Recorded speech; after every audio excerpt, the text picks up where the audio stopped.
Chapter 2. I was in the habit of wandering about our garden every evening on the lookout for rooks. I had long cherished a hatred for those wary, sly, and rapacious birds. On the day of which I have been speaking, I went as usual into the garden, and after patrolling all the walks without success, the rooks knew me, and merely cawed spasmodically at a distance. I chanced to go close to the low fence which separated our domain from the narrow strip of garden stretching beyond the lodge to the right, and belonging to it. I was walking along, my eyes on the ground. Suddenly I heard a voice. I looked across the fence, and was thunderstruck. I was confronted with a curious spectacle. A few paces from me on the grass between the green raspberry bushes stood a tall slender girl in a striped pink dress, with a white kerchief on her head. 4 young men were close round her, and she was slapping them by turns on the forehead with those small grey flowers, the name of which I don't know, though they are well known to children. The flowers form little bags, and burst open with a pop when you strike them against anything hard. The young men presented their foreheads so eagerly, and in the gestures of the girl, I saw her in profile, there was something so fascinating, imperious, caressing, mocking, and charming, that I almost cried out with admiration and delight, and would, I thought, have given everything in the world on the spot only to have had those exquisite fingers strike me on the forehead. My gun slipped onto the grass. I forgot everything. I devoured with my eyes the graceful shape and neck and lovely arms and the slightly disordered fair hair under the white kerchief, and the half-closed clever eye, and the eyelashes and the soft cheek beneath them. "Hey, young man, hey, young man," said a voice suddenly near me. Is it quite permissible to stare so at unknown young ladies? I started. I was struck dumb. Near me, the other side of the fence, stood a man with close-cropped black hair, looking ironically at me. At the same instant the girl too turned towards me. I caught sight of big grey eyes in a bright mobile face, and the whole face suddenly quivered and laughed. There was a flash of white teeth, a droll lifting of the eyebrows. I crimsoned, picked up my gun from the ground, and pursued by a musical but not ill-natured laugh, fled to my own room, flung myself on the bed, and hid my face in my hands. My heart was fairly leaping. I was greatly ashamed and overjoyed. I felt an excitement I had never known before. After a rest, I brushed my hair, washed, and went downstairs to tea. The image of the young girl floated before me. My heart was no longer leaping, but was full of a sort of sweet oppression. What's the matter?"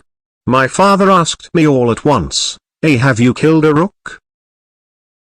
I was on the point of telling him all about it, but I checked myself, and merely smiled to myself.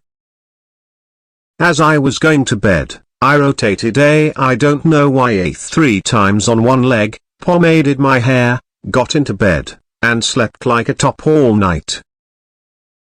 Before morning I woke up for an instant, raised my head, looked round me in ecstasy, and fell asleep again.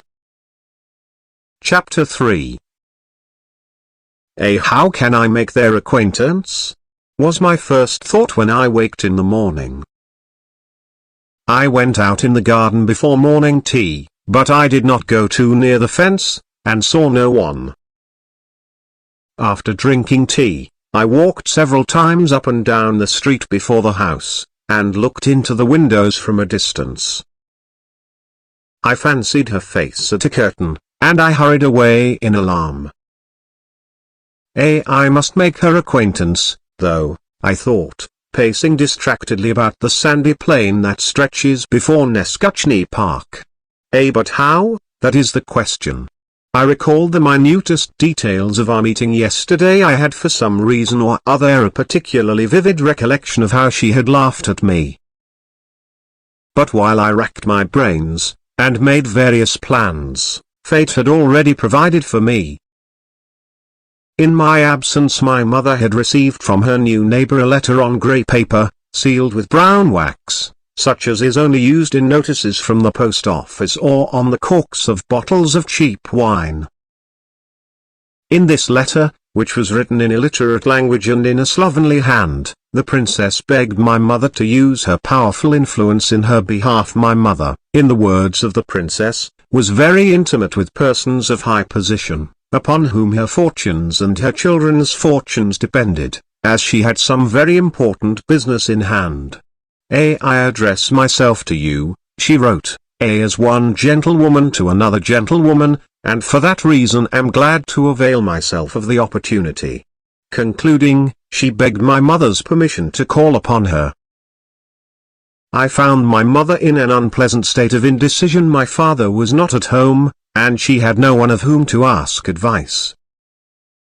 Not to answer a gentlewoman, and a princess into the bargain, was impossible. But my mother was in a difficulty as to how to answer her. To write a note in French struck her as unsuitable, and Russian spelling was not a strong point with my mother herself, and she was aware of it, and did not care to expose herself. She was overjoyed when I made my appearance, and at once told me to go round to the princess's, and to explain to her by word of mouth that my mother would always be glad to do Her Excellency any service within her powers, and begged her to come to see her at 1 o'clock. This unexpectedly rapid fulfillment of my secret desires both delighted and appalled me. I made no sign, however, of the perturbation which came over me, and as a preliminary step went to my own room to put on a new necktie and tail-coat. At home I still wore short jackets and lay-down collars, much as I abominated them.